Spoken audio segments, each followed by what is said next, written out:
guys, we got some Tabata style rounds today. So we're going to start on the bag with 2 4-minute rounds. And the first 4-minute round is going to be broken up into Tabata style intervals. 20 seconds on, 10 seconds off. And each 20 seconds is going to be a small little micro slice where we're focusing on a specific thing. So first, 20 seconds, we're going to have jab cross. And he's going to pause at the end of his pause. So he's going to throw jab cross and then he's going to pause. Can you just take everything and rotate it to that side? Yeah. Pause. Jab cross. So this is where he's going to pause.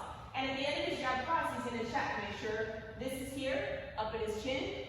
Drop this for me for a sec. He's going to make sure his shoulder is covering his jaw and his arm is extended out all the way. So we're going to pause and check at the end of every jab cross, just for a split second. Boom, boom, check, make sure everything's right, and then come back and do it again. Next, he's going to do hook cross, pause and check. So he crosses and he checks. Again, check to make sure you're covering your jaw, check to make sure your arm is fully extended. Good.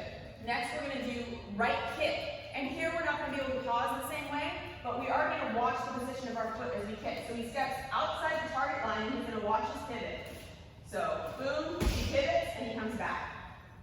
Again, he comes back.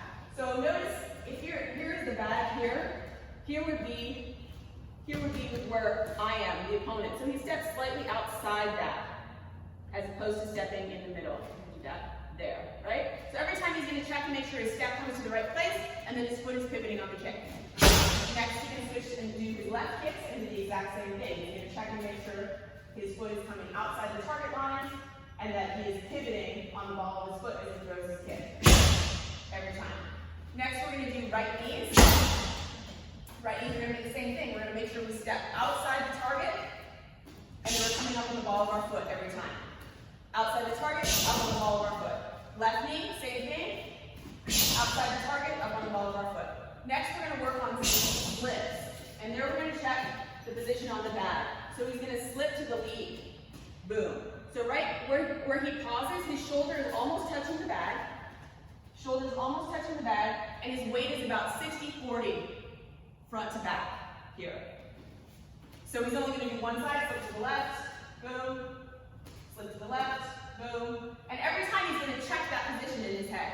And the last thing he's going to do is slip to the right. He's going to step to the right, slip, and check his position.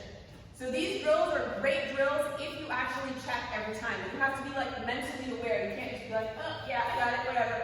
Pause, check, make sure you're doing it correctly, and your form will improve. So we're going to go through that whole 4 minutes, 20 seconds on, 10 seconds off, working on those things. You're going to take a minute off, and then you're going to hit a 4-minute round freestyle, anything you want on the bag, but make sure you have good form, and then we'll be on